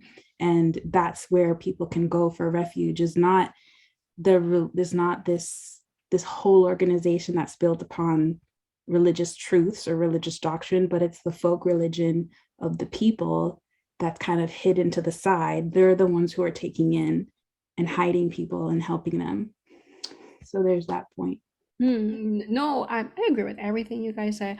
The thing with Heijin that I think is also really interesting, this is again showing how women in South Korean society are treated, or again in any patriarchal society, is how at the beginning of the show, again from episodes 1 to 3, she's looked down upon, she's talked down upon. She's a lawyer, Mhm. She has her education, but because again, she's not representing a big firm, she's not representing rich people, she's there to help the people who, because she like they started to investigate the demonstrations, like they knew about the demonstrations, they were like some things iffy with this new truth organization, and they were investigating them, and then like, she got really involved in it because of um of when Jung Jae died, and she again loses her mother. She loses her mother because the Arrowhead. So this is the guy Lee Dong-wook. He is the leader of the Arrowhead people. So he again kind of like these like the leaders who separate themselves from the followers, or like even a general who like who sends out directions from the war room, not placing himself in any danger, sends out his foot soldiers to do his bidding. And so like is the same way. He has the Arrowheads, who are these again young people. So this is again another example of how leaders, charismatics, and cult leaders use young people and use their feeling of loneliness and wanting to belong against them, and to influence them into doing horrible things, because he manipulates these kids and he sends them out to beat up people. And one of these people is Hyejin's mom, who is a woman with cancer, and these kids, they don't care.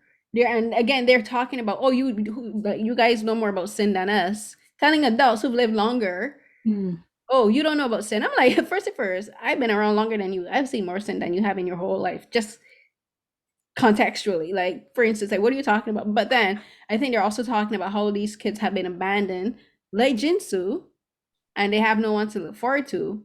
And they turn to someone like Jinsu, and they turn to someone like this guy, the Arrowhead leader, who again, like as Joyce said, uses big words. He talks very commanding and very forceful. He also is he's also different to the first to the older people, because he uses technology. He uses social media to influence them. He's like using, sending them out like, so go take all these cameras, and because kids are also obsessed with becoming social media sensations. They want everyone to know who they are. They want to be famous. They want to be celebrities, and they're reveling and beating at these people, but they don't care that they're harming people, because all in the back of their minds, all they care about is, I'm gonna be known. I'm doing this just thing. No man, I don't even think they believe that what they're doing is justice or right. They just know that they're famous and that they're being congratulated by the person who sent them out, right? And he is interesting. So like I want to mention this because someone was asked me about it. So like I was like tweeting, and someone asked me what I think about this character, because he's one of the few characters where for the most time that he's on screen you don't see his actual face. So because he's a social media persona, he has like his face painted in black paint. He has like the fluorescent colors, the face paint. He has like a mask of, like, I believe it's a goat head or some kind of animal, and this fluorescent pink wig and like the tracksuit. And someone asked me if he is doing blackface. I'm like, he's not doing blackface, because this is it's not a caricature of blackness. It's not a caricature of black people. It's not a caricature of black religion or I think beliefs. I think he's just meant to represent this is just something he does. He's not representing like a true religion, because someone's saying like he's representing a witch doctor, because because someone on Twitter made a tweet that said that he is doing blackface because he is talking about being a witch doctor and then talking about African religion. I want to be like, why would you Why did correlate he do that? witch doctor just with African religion, just with Africa? Every ethnic religion around the world has some iteration of a witch doctor in their cultural belief. Yeah. And I'm like, this is not blackface, people. It's not.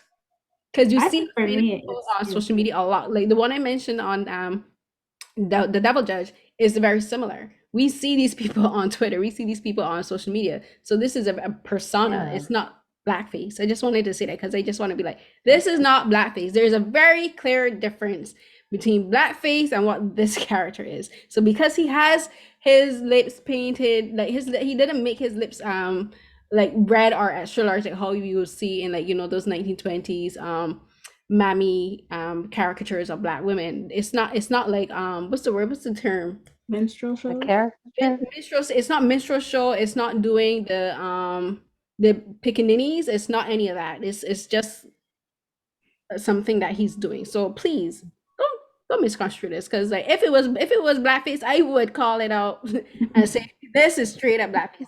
Not that, but the thing with this one is like it shows again like he is also the earlier, I think, iteration of how social media became so prominent in this storyline, because he starts making money gradually. If you look at the videos that you see, like the little ping, he starts to get more and more advertisements, and he gets more and more endorsements. Mhm. So he's like the early And he starts beginning losing himself. church, where they ended up with a whole TV studio, like this big museum, this whole satellite, they have their own satellite channel, whatever. He's the early stages of that, because he starts to get endorsements, advertising getaways, food, clothing. And I think that's such a subtle thing that Yeon Sang-ho and his team put into it, where it's like you don't notice it, but if you pay attention, you're just like, so the havoc, the violence that he's promoting, that he's endorsing, gets money for him. And that's where this show talks a lot about, talking about the corruption of belief, and how religion has become so commercialized and monetized in this day and age. Ratings. Yeah.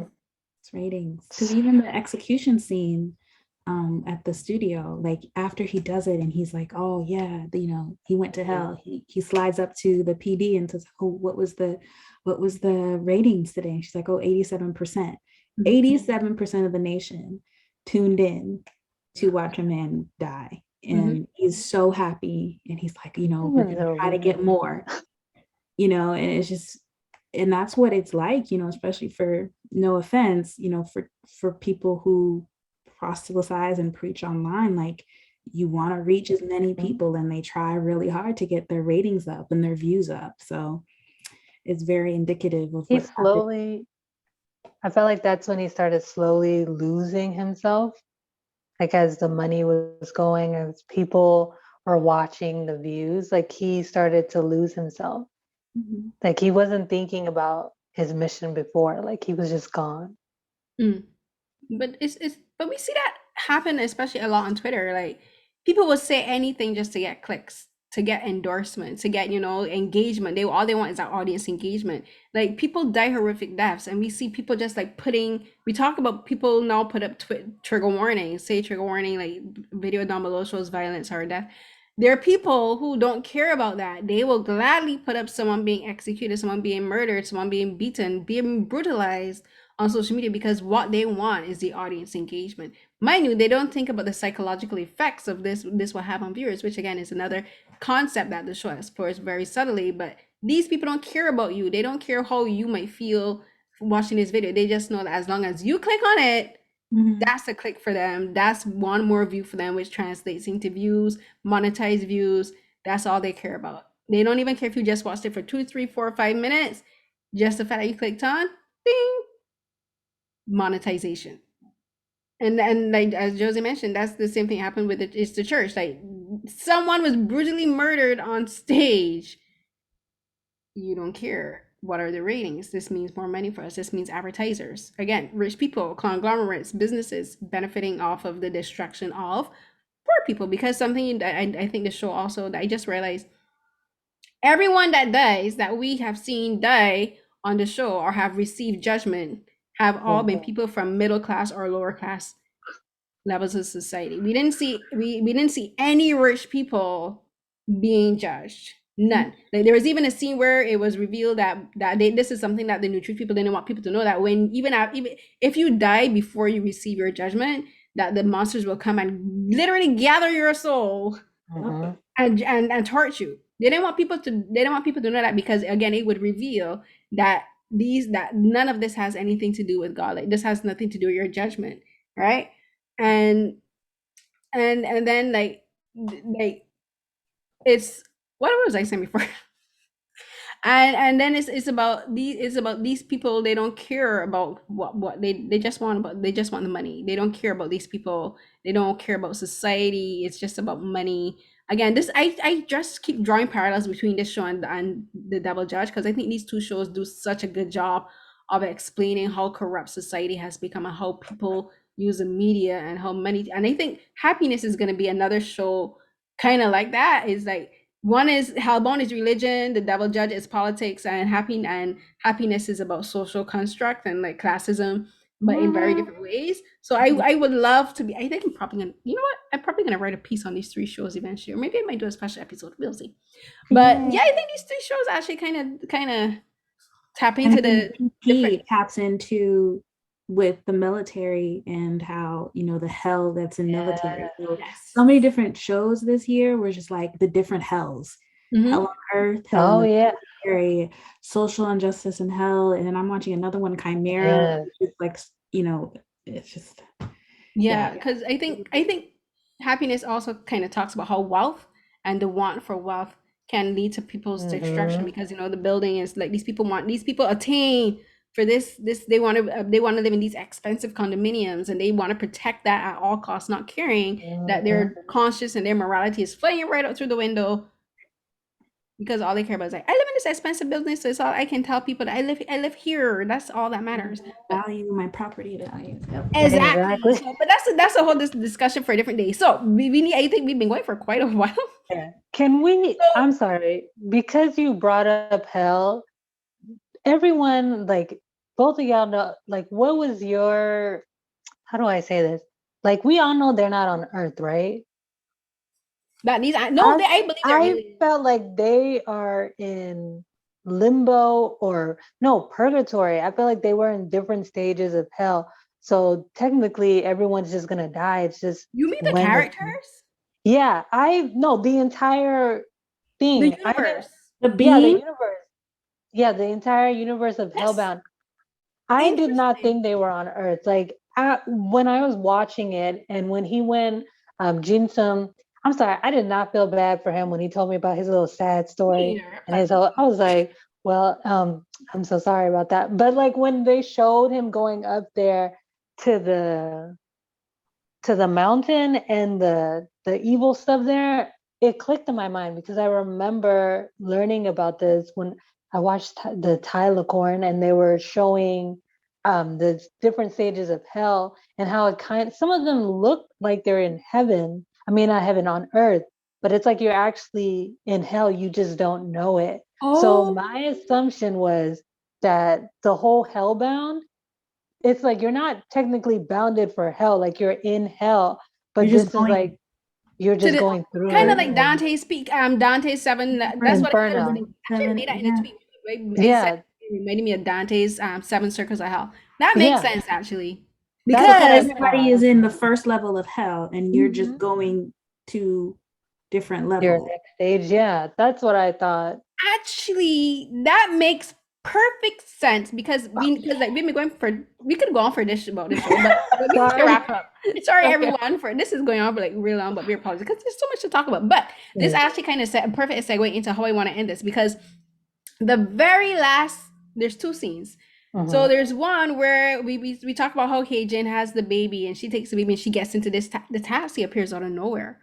She doesn't flag down the taxi just drives. And she gets in the back of this taxi, and the taxi driver basically tells her that he don't know what's going on with all this new truth thing. He don't believe in it, but what he does believe in is that everyone has to look after their own business. And everything has to be handled here. Everything has to be handled here. And the way how I saw that was he's saying that it's because first it sounded like he knew exactly where the situation she just came from. But I'm like, man, you were not there. You did not see the fight. You never see his face. We never saw his face. So I was thinking he is actually an angel. Yeah. But to what Joy is saying now, it kind of fits in that if this is like the beginning levels of hell, because it's talking about you have to atone. He's taught I read that as he's telling people you have to make amends for yourself. Don't be obligated to atone to sin. Don't be fearful. Don't be, what's the word I'm looking? Don't use fear to atone for your sins. Exactly. Don't let fear be your motivating factor. Exactly. Don't let fear be the reason that you're a nice person. Don't let fear be the fact that you finally admit that you've done wrong to people. Don't let fear be the thing that holds you back from looking forward to the future. One, he's telling her that as she has the baby, who we say is like the personification of the new truth, the real truth about everything that's happening, and for humanity to start being better, to say we have to bear responsibility for our actions, because all of these people now have to question everything that they've done the last 4 years. I have something to say about that. And then, because all of this is happening, episode 24 to 6 takes place in 2027. So we do a time jump. So it's 2027. 7 is one of God's perfect numbers. The show starts in 2023. Another one of God's perfect numbers. The 7th day. If you know about the 7 days of creation, what happens on the 7th day? God said everything is good and let it go forth and rest. This is how you have the SDA church, who I used to be a part of. We're on the 7th day. You rest. Maybe so you say I'm doing a whole lot of So things. like I learned that. Yeah. But the 7th, God said everything is the way I want it to be. Go forth and rest and enjoy the 7th day. And then in the year 2027, the truth has now come to light. Go forth and do right finally as human beings, do right finally as people. But then to Joy's speculation that they're actually not on Earth, that is actually kind of like a level of hell, Dante's 7 circles of hell, right? And then the very last scene where you have Jung Jae come back. What? I was, oh my God. When I tell you my mind went, like, I was, the way the glass. It just fell apart. Just like, every person knew, like, okay, Hejin is gonna have that baby, drive off into the darkness, and then we're gonna have our ending credits. Nope. I remember replaying that a couple times, like, is this real? What's going on? He came back naked, like just on the floor. Yes. And notice how the dust, literally, like the dust gathered together, like literally, like this is the formation of a being, like dust gathered together from the mud and ashes formed. It was beautiful. I just love the whole visual reference because it also made me think. I think he kind of tied into things like, yes, Adam and Eve being formed. Well, Adam was formed from the ground, and Eve was formed from his rib. It kind of made me think of like, this is a new start for humanity, but it's a woman who died protecting her kids. One, but then it also made me think of like, he rise from the ashes like a phoenix, because like her body was burnt and she came back. New and whole, so she's kind of like rising like a phoenix from the ashes, and this like of the destruction brought onto her by who? Men. I think honestly this show is very feminist. I think it's beautiful that the first person we see get reincarnate or brought back is a woman who died for her kids and who died sinless. She had no sin. She was not, she committed no sin. Because what she did, what she was being judged for. No, because I feel a lot about this. Because she was, seriously, because she was, her decree and her demonstration happened, and not only did not let her even die in peace. They left her body in her home. They took her home and turned it into a museum where people came in without her, with nothing. She didn't consent to this. Her family didn't consent to. They're coming into her house and using her as an example. Her story, that video being played on loop in her home. Of this, she didn't get to rest even in death. Like they sullied her memory.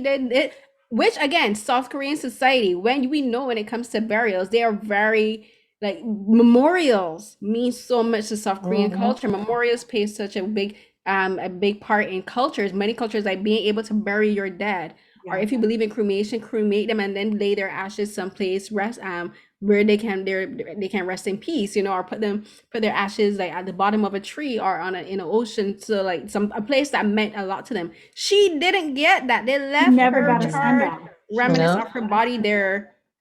They showed her zero respect. And the thing is with this show, if he never does a second half to this, I am perfectly happy, because like that ending sets everything that he's trying to show. Because I think he's saying is like, there's redemption in death. The reason you die is not for a good cause, but like, she had an unjust death. She deserves a second chance. She died protecting her kids. She deserves a chance to come back. I would love to, like, her kids, like, she's gonna look for her kids, but I also feel she's gonna go for retribution because she's like, That's number one thing that I would do. Call Come after Haejin up. everybody. Call Haejin, link up, because we're going after New Truth. Yes. But I love it. I love the name Hellbound. Like, Yeah. you're bound, like, because going back to Christianity, like, there's a song called Bound for the Kingdom. Like, you know you're going to the kingdom of God. Like, you know. This one is the opposite. Like, you know you're going to hell.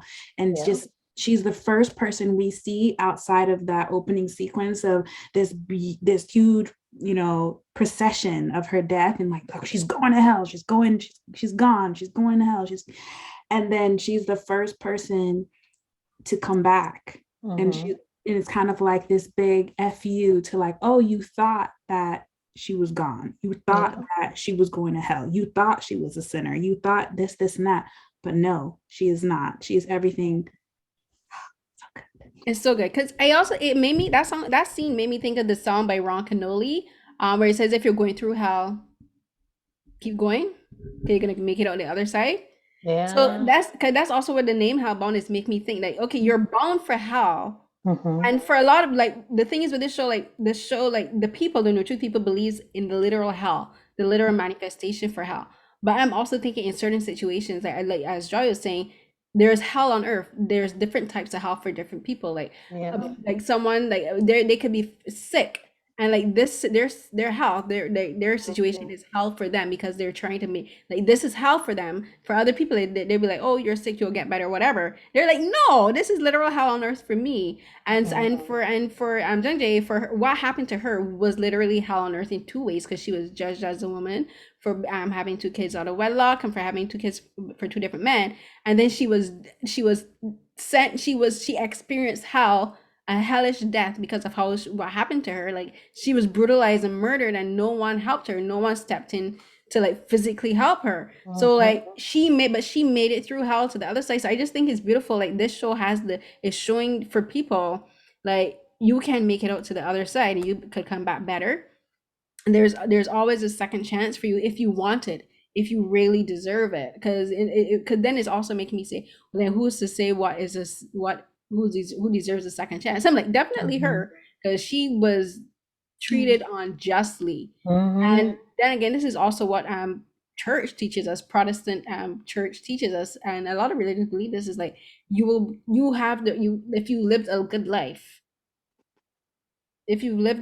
you deserve to get a second chance at life, right? And for Christians, like, we believe, like, once you die, there's heaven. Like, you know, like, there's hell, so there's also constant heaven, where you get to live in eternity in heaven with God and the angels, and with other people who make it to heaven. But then I think for Jungjae, like, her heaven is being able to be with her kids again. And, like, you know, so, like, there's that, she has to go look for her kids, but, like, she got a second chance. I just think this show is ultra feminist. Honestly, because if you look at the end of Train to Busan, it's the same thing. Who survives? The woman and the little girl. And even Haejin, who was left for dead. Yeah. And the last scene in episode 3 is her in that pit, and you're like, oh man, she's gone. She's gone. Yeah. Gone. And then she was. She comes back, you know, strong and even more determined than before. And then I was also thinking, again, because this show, and I was like, you know, fire so much in religion is not necessarily a bad thing for some. For some. Zach, come on, Deacon. Cleansing fire. This is something we see a lot in Black churches. We talk about the cleansing fire God. So when you know, they always say, like, the good people, when they go through fire, what happens? Nothing happens to them. Shadrach, Meshach, and Abednego, when they were in the fire, nothing happened to them, because they came back stronger and better. Our good girl, she went through the fire. She was good. She was pure on the inside. So what happens? She was cleansed. She comes back, because initially she was great. She was good. Oh, this show. What about the Pentecostal fire? Look at me. Sorry if you heard this noise. It's my dog right next to me shaking. I thought you were shaking a tambourine. I was like, wow. No, that's Yoko. That's her collar. The thing, the tags on her. Get Botanic Room to say amen. Praise Jesus. Start singing a hymn. No. You know what I was thinking? So in church, like this month, we've been learning to confront the destruction in ourselves and stuff. And I started thinking like maybe that's what all of them were trying to do before they died. Maybe not the first guy. He didn't even know what was going on, but like Yeah, no clue. everyone else, like that was getting hidden or beaten or killed. Like they were trying to figure out like what their sin was. And sometimes I wish like I feel like sometimes there were a little plot holes between some of the stuff in Hellbound, but what I did like but what I wish they did do was tell us what their sins were, at least in the beginning. So then they're going to try and figure out what their sins are throughout. But I did like that they were trying to confront whatever evil or whatever was in them before they got killed. They were trying to figure out like what happened. I think it's important that we didn't know what those sins were because it's Yeah. basically it's ultimately also telling us we have no right to judge anyone. That's true. We're I all was not. from a biblical perspective. All sin is equal in God's eye. Mhm. There's no big sin or little sin to God, Mhm. but like to us, like we don't consider a fib to be the same thing as murder. Like there is no clear correlation. So I think that's also because I think that's also there's something the show's talking about. Like it's maybe we should do a different episode, another episode where we talk about the concept of sin, because like this is a whole long discussion talking about like what like why some people like because like, that's something also that's hinted at in the show is like why some people leave religion and why some people grasp onto it, and it also has and all has to do with sin, the concept of sin and how sin is taught to people. So that's a whole other long discussion. But I think the show is just saying like, don't judge nobody. Be nice to people. Don't judge women. Don't make hell for others. Exactly. That's one thing I liked about it. Because New Truth was making hell for people on earth. For celebrating everyone. And that's the thing that I didn't understand. Like they literally were becoming the oppressors that they were running away from. And I couldn't understand. I was like, do you not see what you're doing? But then again, like if you think that you're a prophet, you think that you're better than everyone, you're not going to see that. So when you center yourself instead of the people who you're trying to serve, that's your folly. And also that self-righteous versus righteousness is not the same thing. You know what? I think we should end here because if I'm long, but I know I honestly think we could do another episode about this, about when happiness stands, because like I said, I find a lot of similarities between this and happiness, and I want to see how happiness ends up because happiness has zombies, but the zombies kind of ultimately serve the same purpose as the monsters in Hellbound. Because the way how people die because of people's foolish actions and for not telling the truth and for giving them misinformation about what's really happening. So I kind of see a lot of similarities there. So we will have another discussion on this. Okay. Because we will talk about the sin of money. Yes. Greed. Because the Bible says what? The root of all evil. Yes, thank you. I know my mind dropped. Like money is the root of all the love, not money. The love of money is the root of all. As you can tell, everyone. And three of us are very similar. Was what they were coveting money. But anyway, we will end here, and I want to say thank you to Josephine and Joycelyn for joining me for this very long discussion. Album. But you know what? I think it's fitting because this is my first proper episode for Beyond the Romance after I took my mini hiatus in this October. What? I feel so special. This is my first official episode back. I did do an episode which was my interviews with the director and cast of Dr. Brain, which is showing on Apple TV. But that one wasn't like my usual recap episode or one like this. So again, thank you so much for talking with me. Thank you everyone for watching and for listening to this if you're listening on the podcast. Josephine and Joycelyn, would you like to tell everyone where they can follow you on social media if you want to be found?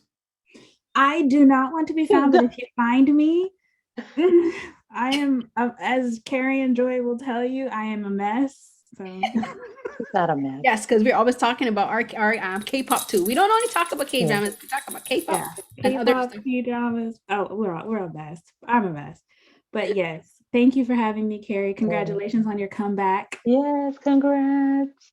Don't find me. I don't even know what I talk about, but don't find If you find her, you me. find her. Yeah. Yes. There you go. But I want to be found. Yes. So you can find me on Twitter and Instagram at CarrieCNH12. You can find I'm the podcast version of Beyond the Romance on butwhythepodcast.com. You can Mhm. find my writing linked in my authory on my authory account, which is linked in the description box, and as well as in my bio on Twitter and Instagram. Follow me on Twitter using the hashtag dramas with Carrie. This is where I do my live tweets and my random observations for the current dramas that I'm watching. Follow me on follow the Saturday Night Sci-Fi hashtag which is where me and my co-host we do live tweet sessions every Saturday night at 10 p.m. Eastern for a sci-fi genre show or film, and we have a lot of fun. And you can find other episodes of Beyond the Romance, again, as I said, in my YouTube playlist under my name, Carolyn Hines. And you can find interviews that I do for the African American Film Critics Association under the Africa Interviews playlist, as well as for Carolyn Talks, where I talk to film and industry creatives about filmmaking, their art, what's wrong with the film industry, what's wrong with people, what is wrong with humanity. We get into a lot of discussions in my interviews with film directors, actors, writers, cinematographers. It's a lot of fun. And I think I am going to wrap up here. Like and subscribe to my YouTube channel. I think I do give pretty good content. If you have suggestions for dramas you would like me to watch, you can leave a suggestion in my description box as well as on YouTube using 10 the out of hashtag. 10. 10, yes, 10 out of 10. So I think we will end here. Bye everyone until the next episode. Stay safe. Bye.